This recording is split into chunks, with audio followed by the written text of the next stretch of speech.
जय मसीह की। Praise the Lord everyone. कैसे आप सब? उम्मीद करती हूँ आप सब अच्छे होंगे। मैं भी अच्छी हूँ प्रभु की दया से। और जैसे लास्ट के वीडियो में मैंने आपसे शेयर किया था कि अपना दशमांश पास्टर को देना चाहिए या नहीं, तो आप में से बहुत से लोगों के मुझे कमेंट्स मिले और कुछ जैसे कंफ्यूजन भी है, वो भी मैं दूर करना चाहती हूँ। और कुछ आपके क्वेश्चन है वो भी मैं आपको क्लियर करना चाहती हूँ। सबसे पहले आप सबको थैंक यू सो मच, बहुत बहुत आपका धन्यवाद। प्रभु आप सबको बहुत आशीष दे। मैं प्रार्थना करती हूँ मेरे हर एक व्यूवर्स के लिए जो भी मेरे लिए प्रार्थना करते हैं, और बहुत सारी आपने ब्लेसिंग्स दी है उसके लिए भी थैंक यू सो मच। सच में मैं इस योग्य नहीं कि मैं प्रभु यीशु मसीह की बेटी कहलाऊं और उसके वचन को मैं आप लोगों से शेयर कर सकूं। मैं इस योग्य नहीं, मैं एग्री करती हूँ, लेकिन ये उसकी बहुत बड़ी दया है कि उसने मुझे अपनी बेटी होने का हक दिया है। और उस हक से मैं अपने सारे व्यूवर्स को जो मुझे प्यार करते हैं मैं ब्लेस करती हूँ। आप सबको यीशु मसीह के नाम में मैं आशीष देती हूँ और थैंक यू बोलती हूँ कि आप लोगों ने मुझे, और कितने चर्च के जो पास्टर हैं मुझे आप लोगों के कमेंट्स मिले कि जैसे कि आप लोग अपने ग्रुप को ज्वाइन करने के लिए आपने मुझे ऑफर किया कि आप मेरा ग्रुप ज्वाइन करो, आप हमारे चर्च आ जाइए। तो आप सबका थैंक यू सो मच। मैं प्रार्थना कर रही हूँ कि प्रभु मुझे अगुवाई करे कि मुझे किस जगह पे जाना है। और अभी मैं प्रार्थना कर रही हूँ आने वाले टाइम में अगर मुझे प्रभु अगुवाई करेंगे तो मैं जरूर किसी ना किसी चर्च से मैं जरूर ज्वाइन हो जाऊंगी। तो अभी फिलहाल मैं नहीं हूँ, और जैसे काफ़ी टाइम से मैं अभी नहीं हूँ, मैं घर पे ही रहती हूँ और अपनी फैमिली के साथ मैं प्रे करती हूँ।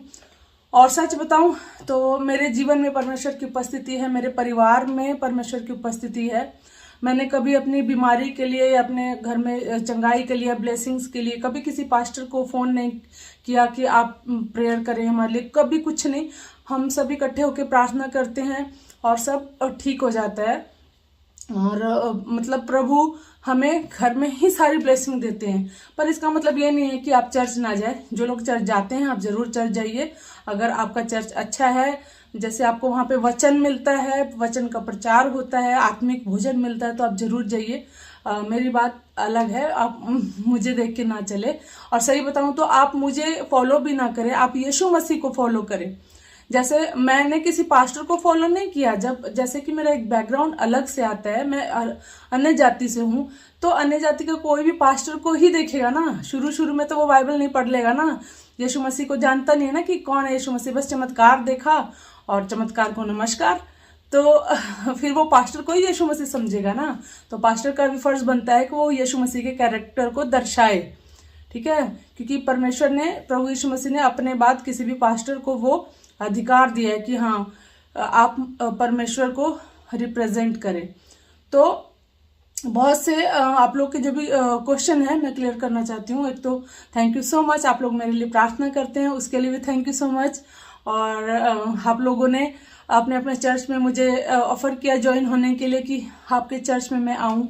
मैं प्रभु का धन्यवाद करती हूँ और आप लोगों का भी थैंक यू सो मच। और आप लोग मुझे इतनी ब्लेसिंग देते हैं और प्रेम करते हैं, इसके लिए थैंक यू सो मच।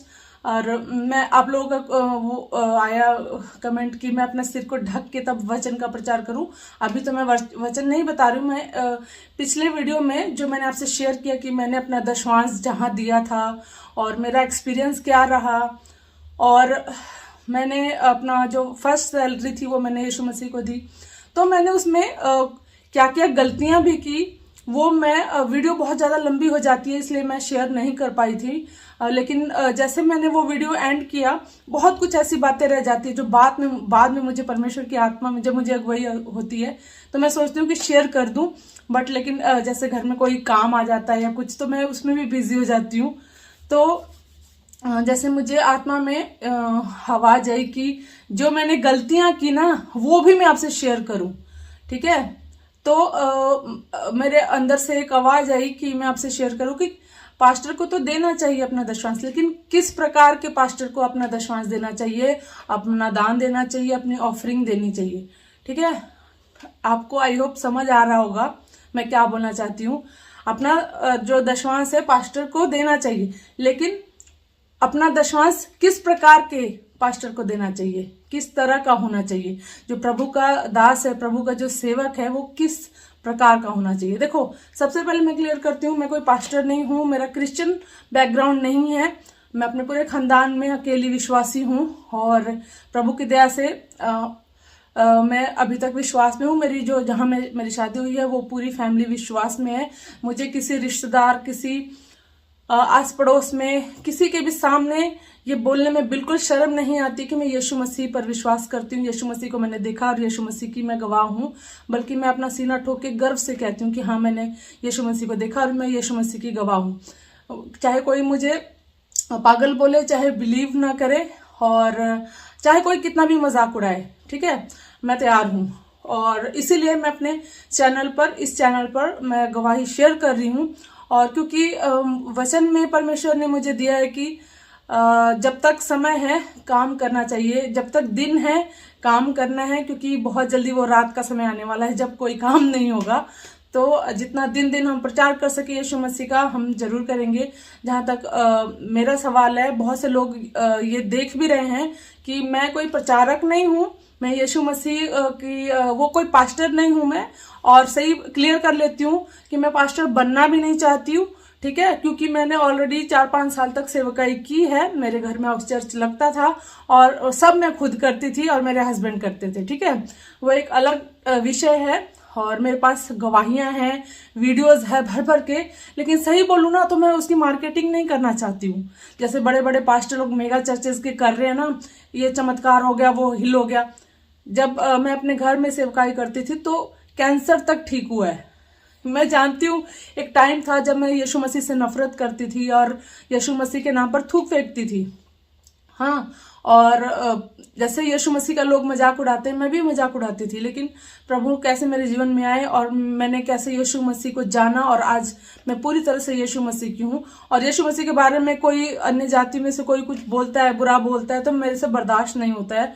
तो सही मैं अभी क्लियर कर देती हूँ, इसलिए मैं कोई पास्टर नहीं हूँ, बल्कि मुझ में तो अभी बहुत कमियां हैं। मैं तो बहुत बड़ी पापी हूँ, मैं सबके सामने क्लियर करती हूँ। और एक टाइम था मैं बहुत बड़ी झगड़ालू थी। झगड़ालू मतलब अगर मेरे को आपने पिंच कर दिया, उंगली कर दी ना, मैं पंगा नहीं लेती थी। लेकिन किसी ने मुझसे पंगा ले लिया तो मैं छोड़ती भी नहीं थी, मेरा स्वभाव ऐसा था। लेकिन आज प्रभु ने मुझे इतना बदल दिया कि मैं आसानी से क्षमा कर देती हूँ। आने वाले टेस्टमनी में प्रेयर करना मेरे लिए कि मैं बना सकूँ ये वीडियो, क्योंकि मेरी टेस्टमनी आप जब सुनोगे तो आपका विश्वास बहुत बढ़ेगा।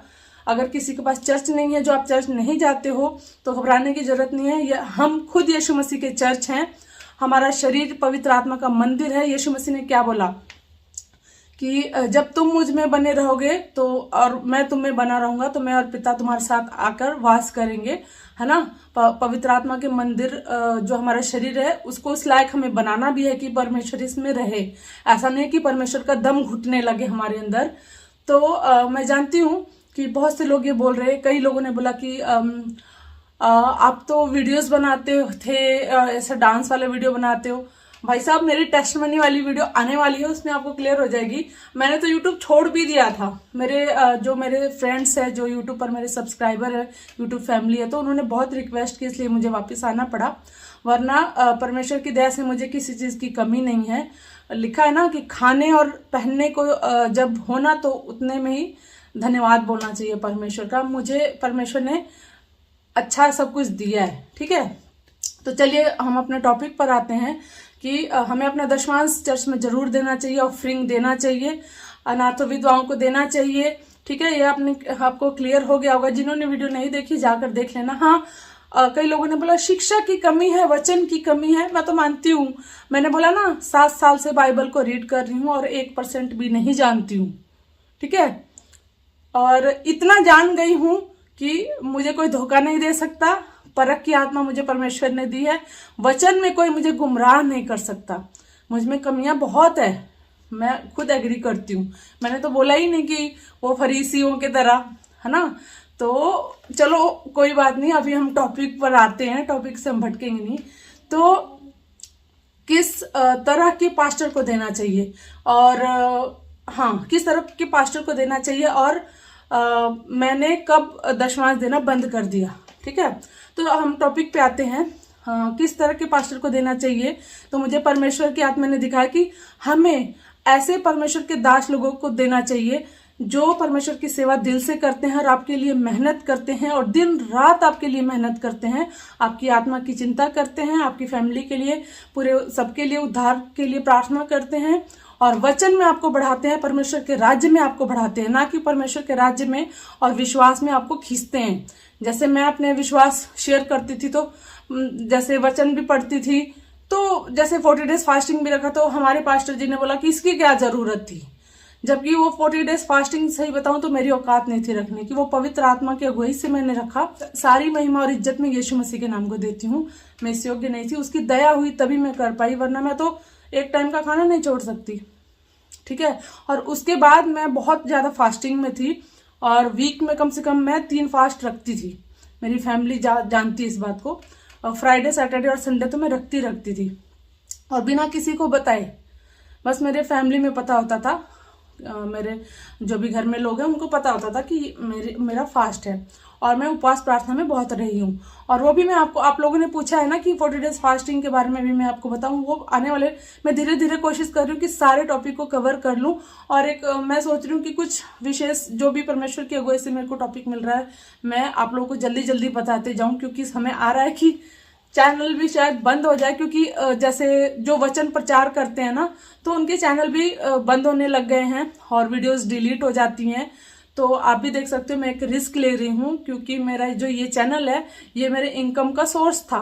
आप देख सकते हो इस पे जाकर हेयर ब्यूटीज और भी जो डांस ट्यूटोरियल वीडियोस वगैरह है उससे मुझे इनकम होती है। लेकिन ये जो मैं वीडियोस डाल रही हूँ प्रभु की महिमा के लिए, प्रभु भी जानते हैं मैं इसमें परमेश्वर की महिमा करना चाहती हूँ, ताकि ज्यादा से ज्यादा लोग मेरी गवाही को जान सके और अंत के समय में तैयार हो सके।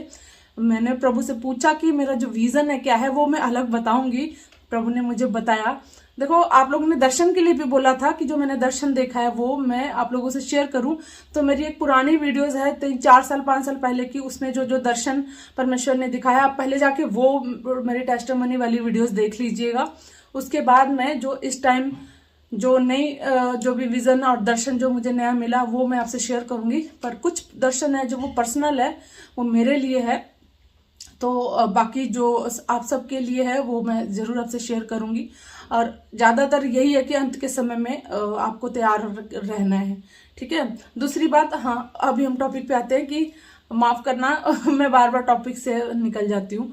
तो हमें किस प्रकार के पास्टर को देना चाहिए जो आपकी आत्मा की चिंता करता हो, और जैसे 6 दिन नहीं 7 दिन, पूरे 7 दिन आपके लिए और पूरे 24 घंटे कलीसिया के लिए सेवा करता हो। सेवा मतलब उसकी आत्मा की चिंता के लिए प्रार्थना करता हो, वचन शेयर करता हो, मेहनत करता हो बहुत, है ना, प्रभु का सुसमाचार दूर दूर भी सुनाने जाता हो। ऐसा जो सेवक हो आप उसको दीजिएगा। और ऐसा नहीं है कि 6 दिन तो पास्टर आराम करता है, 7वें दिन सिर्फ संडे को आके 4-5 लाइनें बोल दी, 20 मिनट बोल दिया और 2-3 घंटे वो भजन गाया और बस उसके बाद थोड़ी डांट वाट लगाई, टारगेट प्रीचिंग किया, बस हो गया। तो ऐसे पास्टर को तो मत देना, ठीक है। ऐसे चर्च में तो जाना भी मत। मैं बार बार आपको इसीलिए बोल रही हूँ क्योंकि बहुत नुकसान हो जाएगा, ठीक है। जैसे मैंने अपना समय गंवाया है ना, तो प्रभु ने कहा तेरे हर बुराई में से मैं भलाई को निकालूंगा, और प्रभु ने भलाई निकाल दिया है। मुझे इस लायक तो बना दिया है कि मैं बच जाऊं और अपनी फैमिली को बचा लूं, ठीक है। तो ऐसे लोगों को नहीं देना है जो सुस्ता के परमेश्वर की सेवा करते हैं, ठंडी सांसें ले लेके परमेश्वर की सेवा करते हैं, क्योंकि परमेश्वर की आज्ञा है कि दिन रहते रहते काम कर लेना है, क्योंकि रात का वो समय आ रहा है जहां काम नहीं होगा। तो जो इस बात को सीरियस लेते हैं, लेकिन हमारे पास्टर जी तो बोलते थे यीशु मसीह कौन है करके अभी किसी ज्यादा लोगों को पता ही नहीं है, जबकि हम जानते कि मोबाइल फोन और इंटरनेट के जरिए पूरी दुनिया जानती है कि यीशु मसीह कौन है। और चाहे वो नफरत कर रही हो, चाहे वो भक्ति कर रही हो, लेकिन जानते सब है यीशु मसीह कौन है। बच्चा बच्चा जानता है, पूछ लो किसी से भी, वो बताएगा जरूर, ठीक है। और ऐसे पास्टर को आपने नहीं देना है, ठीक है। आपको ऐसे पास्टर को देना है जो परमेश्वर के लिए मेहनत करता हो। दूसरी बात, जैसे मैंने आपको बोला ना कि मैं ऑनलाइन देती थी, ठीक है, मैं ऑनलाइन देती थी, और सही बोलूं तो अब मुझे पता चलता है कि वो एक तरह से वो सब फेक चर्च है। जितने आप देख रहे हो ना यूट्यूब पे बड़े बड़े जितने चर्च हैं, उनको मैंने जो दिया ना, मेरे को अब फील हो रहा है कि वो सब फेक है, मुझे नहीं देना चाहिए था। लेकिन परमेश्वर बहुत ज़्यादा, मैं महिमा करती हूँ कि परमेश्वर किसी का कर्जदार नहीं है, मेरी भरपाई उन्होंने कर दी है। लेकिन मैं इसलिए शेयर कर रही हूँ कि आप बच जाओ, ठीक है।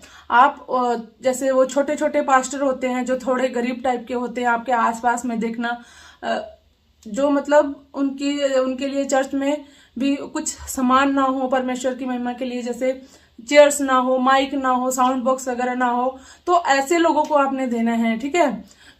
परमेश्वर के राज्य में आपने ऐसे लोगों की हेल्प करनी है, ठीक है। और जो बहुत ज्यादा बड़े बड़े हैं उनको भी नहीं देना है, और जो वचन में मिलावट कर रहे हैं उनको भी नहीं देना है, ठीक है। और ऑनलाइन मैं अपनी बात करूं तो मैंने जितने लोगों को दिया, मतलब एक दो को छोड़ के, अब मुझे फील हो रहा है कि वो लोग किस दिशा में जा रहे हैं, तो वो मेरी भूल थी, वो भूल आप ना कर सको। मैं इसलिए यहाँ पे स्पेशली ये वीडियो बना रही हूँ कि ऑनलाइन भी जो आप देते हैं वो फ्रॉड हो सकता है, क्योंकि 2-4 साल के बाद पता चलता है कि वो चर्च भी फ्रॉड है। मतलब वो बस वो बोलते ना मीठा वचन प्रचार कर रहे हैं, लेकिन प्रभु के आने का जो तैयारी होती है वो नहीं बताते हैं। तो अंत के समय में जो प्रचार करता हो, जो आपकी आत्मा रूह बचाने के लिए कार्य कर रहा हो, उसको आप हेल्प करें। और जैसे मैंने कब देना बंद किया, ये तीसरा क्वेश्चन है। तो मैंने 2025 लास्ट कब दिया था मैंने, मतलब पिछले साल मैंने बंद कर दिया था। पिछले साल मतलब 24 के बाद मैंने ऑनलाइन नहीं दिया है, ठीक है। तो मैंने ऑनलाइन देना बंद कर दिया, और अभी भी मैं क्लियर करती हूँ कि मैं अभी अपना दशमांश किसी को भी नहीं देती हूँ, ठीक है। मैं अपना पैसा जो मेरे पास प्रभु ने मुझे दिया है, मेरे पास अपने खर्च के लिए हो जाता है, वो मैं अपने पे लगाती हूँ फिलहाल तो, क्योंकि अभी मैं अपने लिए रखती हूँ। और मैं आपको एक सजेशन देती हूँ कि जो लोग, आप में से कितने लोगों ने कमेंट किया है कि मेरे पास पैसे नहीं थे, तो उन्होंने बोला कि आप गहना दे दो, ज्वेलरी ले ली सारी, ठीक है, ज्वेलरी ले ली। तो ये मेरे साथ हो चुका है एक बार, जब सबसे पहले जो चर्च गए थे हम, तो जो पहला चर्च था, वैसे देखा जाए तो वो एक कल्ट वाला चर्च था, माता यरूशलेम में हम लोग गलती से पहुंच गए थे। दूसरा जो चर्च था, तो वो चर्च था जहाँ पे उन्होंने बोला ना कि अगर आपके पास पैसा ना हो तो यहाँ पे वेदी है, वेदी बनाई गई है, आप वेदी पे कुछ भी चढ़ा सकते हैं। तो मैंने देखा कि एक आंटी थी, वो अपना कान का जो भी होता है ना, वो टॉप्स वो उतार के ना उन्होंने वेदी पे चढ़ाई। तो मुझे बहुत अजीब लगा, क्योंकि उस समय मैं थोड़ा सा अभी बाइबल पे रीड करने लग गई थी।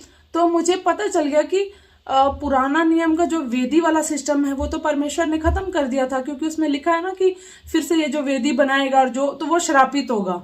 तो वेदी का सिस्टम तो परमेश्वर ने पुराने नियम में ही खत्म कर दिया था। फिर भी ये लोग यहाँ से ला रहे हैं, वेदी पर चढ़ा रहे हैं लोग अपनी। अब बाद में पता चला ना कि वो जो गहने चढ़ा रहे थे ना, वो उन्हीं के लोग थे, वो एक्टिंग करवाई जा रही थी वहां पे, ताकि हमारे जैसे मूर्ख लोग ना जा जाके अपने गहने वहां पे दे आए। तो वहां से मैं प्रभु का धन्यवाद करती हूँ। धीरे धीरे वहां से निकलना बहुत मुश्किल हो गया था, क्योंकि उन्होंने मेरे हस्बैंड को फंसा लिया था और वो निकलना नहीं चाहते थे। तो मैं बहुत प्रार्थना करती थी, फास्टिंग में रहती थी, तो बहुत मुश्किल से वो भी कैसे हम लोग वहां से निकले पता है आपको। 20 फरवरी की बात है, जब लॉकडाउन लगा था, मैं जाना नहीं चाहती थी, लेकिन वो लोग इतने मतलब पीछे पड़ जाते थे कि भाई आप लोग आ क्यों नहीं रहे, ये वो।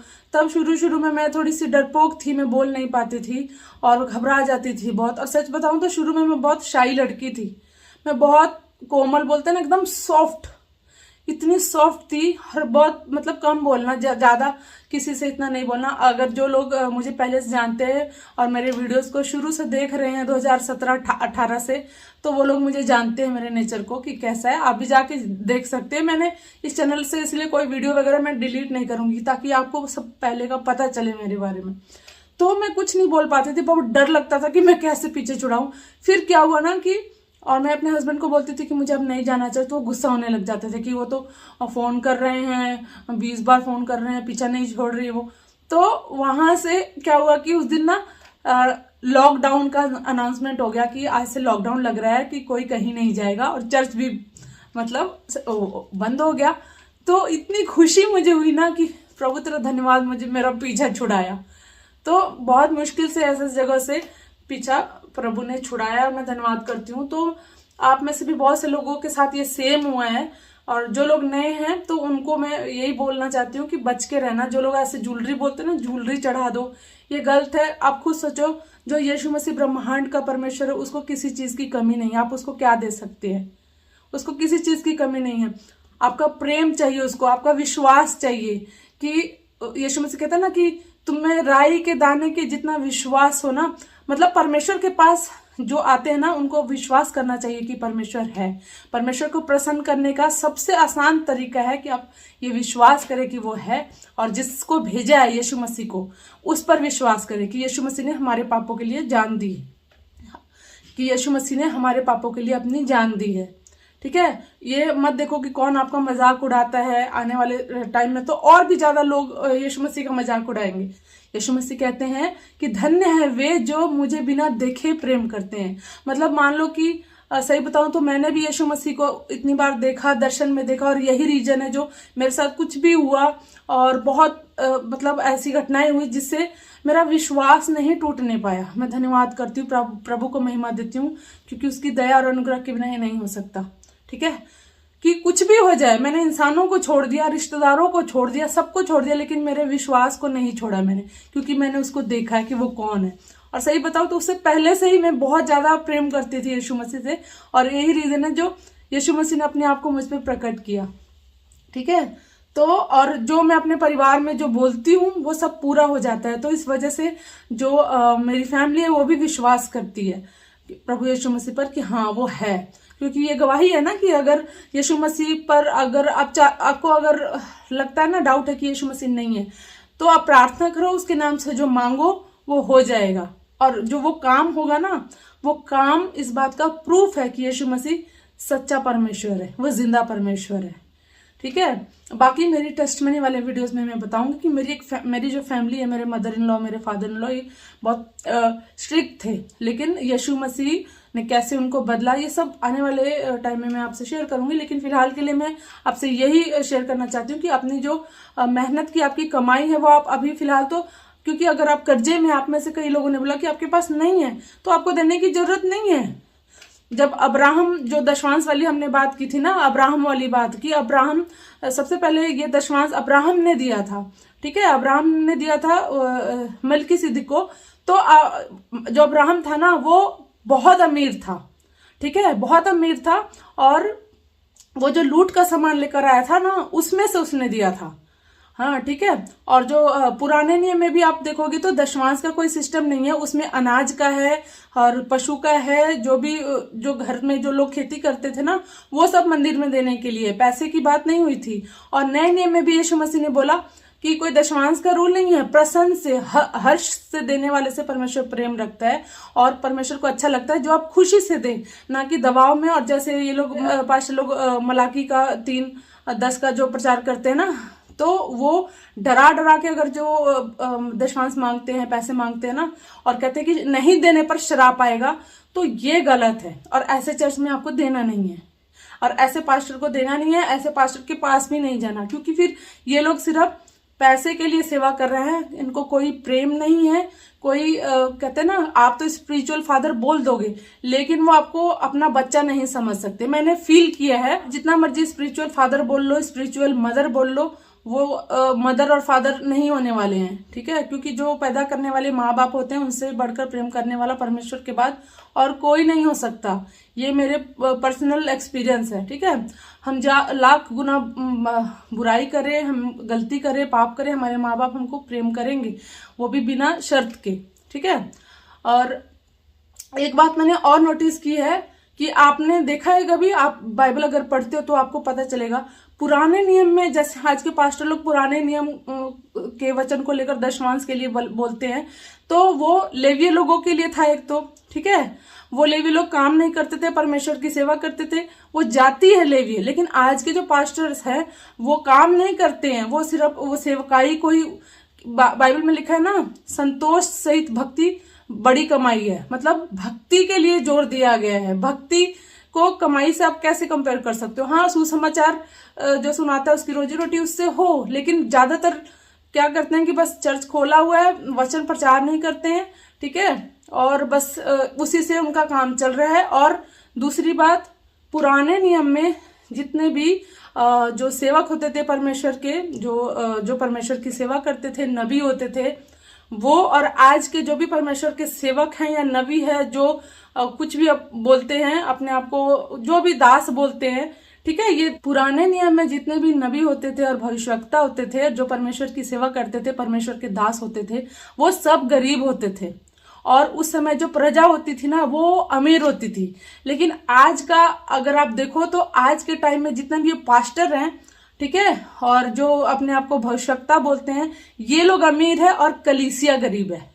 उस टाइम कलीसिया अपना सब कुछ बेच बेच के उनके पैरों में रख देती थी, पर आज क्या है, आज की कलीसिया से भी ये चाहते कि सब कुछ बेच बेच के इनके कदमों में रख दिया जाए। जबकि आप खुद अगर बाइबल पढ़ते हो तो आप जाके नोटिस करना, कलीसिया गरीब है, कर्जे में है, दुखी है, बीमार है, मतलब बुरा हाल है। तो ये चीज मुझे समझ इतनी नहीं आती है कि मैं कंफ्यूज रहती हूँ, क्योंकि मैं अभी प्रभु में बढ़ रही हूँ ना, मैं कौन सा अभी बहुत बड़ा पास्टर हूँ, ठीक है। अगर आप लोग अभी कमेंट करोगे ना कि ये तो गलत बोल रही है, तो आप खुद ही सोचो ना, पुराने नियम में सारे भविष्यवक्ता गरीब होते थे, नबी गरीब होते थे, कलीसिया अमीर होती थी, है ना, ठीक है। लेकिन आज के टाइम में क्या हाल है, देख लो ना। तो ये बातें हैं, तो आप खुद देख सकते हो। और इसलिए आप अपने परिश्रम की जो कमाई है, खून पसीने की जो आपकी कमाई है, आप उससे ईमानदार रहें। ये परमेश्वर ने आपको दिया है, तो आप अपनी जरूरत के लिए इस्तेमाल करें। आपके पास अपने आवश्यकता से अधिक है, तब आप परमेश्वर की अगुवाई से, परमेश्वर से प्रार्थना करें। परमेश्वर आपको बताएंगे कि आपको कहाँ देना है, कैसे देना है, वो भी आपको पता चलेगा, ठीक है। मेरे टाइम में, मैं सही बताऊं तो, जब मैं 4-5 साल सेवकाई करती थी, उस टाइम मैं किसी को नहीं देती थी अपना जो भी दशवांश होता था। हम अपने मैं और मेरी पूरी फैमिली, हम पैसे इकट्ठे करते थे, और जितने लोग आते थे ना, हम उनको खाना खिला देते थे, हम उनकी सेवा कर देते थे, ठीक है। और बदले में ना हमने उनसे कुछ लिया, ठीक है, हमने बल्कि दिया ही, ठीक है। तो बस आप अपने मेहनत की कमाई से ईमानदार रहें, और परमेश्वर से आप प्रार्थना करें, और एकदम परख की आत्मा मांगे कि आप किसको मतलब देना चाहते हैं। और ऑनलाइन में आने वाले टाइम में भी जो आप स्कैन करते हैं ना, QR कोड से आप किसी को आप देते हैं, वो भी आने वाले टाइम में डेंजरस हो जाएगा। तो आप प्रार्थना करें परमेश्वर से। बाकी आपके पास अपने जरूरत से ज्यादा है तो दे, अगर आपके पास देने के लिए नहीं है तो जैसे मैंने अपने लास्ट वीडियो में बोला, आप अपने आप को परमेश्वर को दे दीजिएगा। परमेश्वर को बहुत अच्छा लगेगा। आप परमेश्वर के लिए जैसा परमेश्वर चाहते हैं आपको बनाना, परमेश्वर आपको वैसा बना देंगे, है ना। परमेश्वर को किसी पैसे धन दौलत की जरूरत नहीं है। वो राजा है, उसको कोई कमी नहीं है। वो राजाओं का राजा है, वो प्रभुओं का प्रभु है। और स्वर्ग की जो सड़कें हैं ना, वो भी सोने की बनी हुई है, सोचो। तो उसको हम क्या दे सकते हैं, ठीक है। हम तो मिट्टी हैं, क्या लिखा है, इंसान तो मिट्टी है, हम तुच्छ है, पानी के बुलबुले हैं, ठीक है। लेकिन आज के टाइम में आप देखोगे कि पास्टर लोग क्या कर रहे हैं पैसे के लिए। जैसे उस टाइम में जो शाऊल था, जब वो छोटा बच्चा था, ठीक है, शाऊल का जब राज्याभिषेक किया गया, तो वो परमेश्वर से कितना अच्छा चला। जैसे जैसे वो बड़ा होता गया, बूढ़ा होता गया, वैसे वैसे उसके अंदर कैसी फीलिंग आ गई। तो आजकल के पास्टर मुझे ऐसे ही लगते हैं कि जब ये अपने टाइम में चले होंगे ना, परमेश्वर से वफादार होंगे। लेकिन जैसे जैसे इनकी उम्र बढ़ रही है ना, ये वैसे ही जैसे दाऊद के पीछे वो पड़ा रहता था ना उसको मारने के लिए, तो आजकल के पास्टर भी जो उनसे छोटे बच्चे हैं ना, उनके पीछे वैसे ही पड़े रहते हैं कि ये तो, अगर इसको परमेश्वर ने दर्शन दे दिया तो ये कैसे हो गया, अगर इसने बाइबल पढ़ लिया तो कैसे पढ़ लिया, इसको बाइबल समझ आ रहा है तो कैसे आ रहा है, इसकी मन की आंखें खुल गई हैं तो कैसे खुल गई हैं, ठीक है। एक टाइम था जब चर्च में एक पास्टर की लड़की भविष्यवाणी कर रही थी कि मैं यहाँ देख रही हूँ बहुत से लोग जग चुके हैं, उनकी मन की आंखें खुल गई हैं, उनकी आत्मिक आंखें खुल गई हैं। भाई तो दूसरों को भी तो जगाओ ना। अगर आपको इतना पता चल रहा है भविष्यवाणी में, तो दूसरे लोगों को भी तो जगाओ। तो बहुत कुछ है। बाकी तो चलो, आप में से बहुत से लोगों ने मुझे रिक्वेस्ट की है कि मैं अपना समय परमेश्वर के वचन को दूं, इन पास्टरों के बारे में ना बात करके। और सही बताऊं तो मैं इन लोगों के बारे में बात नहीं करना चाहती हूँ, लेकिन पवित्र आत्मा कहता है कि मुझे बोलना पड़ेगा, क्योंकि परमेश्वर कहते हैं ना कि सफाई का काम पहले परमेश्वर के घर से ही होगा। तो आने वाला टाइम भी बहुत खतरनाक है। जितने लोगों ने बोला है ना हैप्पी न्यू ईयर बहुत अच्छे से मनाया है ना, तो मैं प्रार्थना करती हूँ प्रभु से कि हैप्पी न्यू ईयर ही हो, लेकिन जैसा दिख रहा है ना वैसा नहीं है। तो इसलिए आप अपनी तैयारी करें। मैं ये नहीं कह रही कि प्रभु यीशु मसीह अभी 2026 में आ जाएंगे, नहीं, ठीक है। आप में से किसी बहन ने रैप्चर का भी पूछा है और बताया है, तो बहन ये एक अलग टॉपिक है, ठीक है, वो रैप्चर भी। लेकिन ये कि आपने तैयार रहना है, ये नहीं देखना है कि यीशु मसीह से आने से पहले होगा या बाद में होना। फिलहाल मैं अपने बारे में शेयर करना चाहती थी कि मैं ऑनलाइन अब नहीं देती हूँ किसी को, और मैं अपने लिए ही रखती हूँ। मेरे अपने खर्चे बहुत है, तो इसलिए अब मैं किसी को नहीं देती हूँ। और क्योंकि मेरा कोई पास्टर नहीं है ना, अब मैं किसी के वचन को सुनती हूँ। मैं बाइबल पढ़ती हूँ, मैं यीशु मसीह से प्रार्थना करती हूँ और यीशु मसीह का ही वचन सुनती हूँ। तो परमेश्वर को महिमा देती हूँ और सारी क्रेडिट मैं यीशु मसीह को देती हूँ। जो मेरे जीवन में जो भी ब्लेसिंग है सब कुछ यीशु मसीह को देती हूँ। यीशु मसीह का दिया हुआ सब कुछ है। जो लोग मेरी तारीफ करते हैं, आपको भी बोल देती हूँ, आप यीशु मसीह की तारीफ क्या करें। यीशु मसीह ने मुझे बोलने के लिए ये दिया है। मेरे पास कुछ नहीं था, मैं मूर्ख थी, और ठीक है, मैं इस योग्य भी नहीं, मैं वचन पढ़ना भी नहीं जानती थी। तो सब यीशु मसीह को मैं महिमा देती हूँ। मेरा कुछ भी नहीं है इसमें। मैं सारी महिमा यीशु मसीह को देती हूँ और प्रार्थना करती हूँ आप लोगों के लिए कि परमेश्वर आपकी जो भी मनोकामना पूर्ण करे। क्योंकि बहुत से लोगों के कमेंट्स आ रहे हैं कि मैं आप लोगों के लिए प्रार्थना करूं, तो मैं अपने पर्सनल प्रेयर में आप सबको याद रखती हूँ। मैं आप सब लोगों के लिए प्रार्थना करती हूँ, तो टेंशन मत लीजिए। और क्योंकि फिर मैं एक जनों के लिए प्रार्थना करूंगी तो फिर सब प्रार्थना वाला ही ये टॉपिक हो जाएगा सारा। तो जिन्होंने भी मुझे प्रार्थना रिक्वेस्ट दी है, मैंने उन लोगों के लिए प्रार्थना कर दी है कि प्रभु जैसा वो चाहते हैं परमेश्वर की इच्छा में होकर वैसा ही होने पाए, ठीक है। लिखा है ना परमेश्वर कहता है जो परमेश्वर की इच्छा के अनुसार जो मांगोगे वो सब मिल जाएगा, ठीक है। तो परमेश्वर आप सबको बहुत आशीष दे। और आप में से बहुत से लोगों ने कमेंट किया कि स्नेहा दीदी हमारे लिए इंस्पिरेशन है। नहीं बाबू, ऐसा मत करना बेटा, स्नेहा दीदी नहीं है। स्नेहा दीदी का खुद इंस्पिरेशन जो है वो यीशु मसीह है, जीसस है। मैं जीसस को ही देखती आई हूँ और उन्हीं को ही फॉलो करती हूँ हमेशा, और उनके जैसे बनने की कोशिश करती हूँ। मैं चूक जाती हूँ कई बार, लेकिन मैं सारी महिमा यीशु को देती हूँ। और आपको भी मैं रिक्वेस्ट करती हूँ कि आप यीशु मसीह के जैसा बने, किसी इंसान के जैसा नहीं, ठीक है। किसी इंसान में कोई ऐसी खूबी नहीं है, यीशु मसीह में वो सारी खूबी है जिसको हम फॉलो कर सकते हैं। यीशु मसीह बेदाग है, उनमें कोई भी दाग नहीं है, कोई भी पाप नहीं है। तो आप यीशु मसीह को फॉलो करें, आपका जीवन बिल्कुल खुशियों से, रोशनी से भरेगा, ठीक है। यीशु मसीह आपको ब्लेस करें। मैं इस वीडियो को यहीं पे एंड करती हूँ। आप सबको प्रेज द लॉर्ड, जय मसीह की। प्रभु आप सबको बहुत आशीष दे।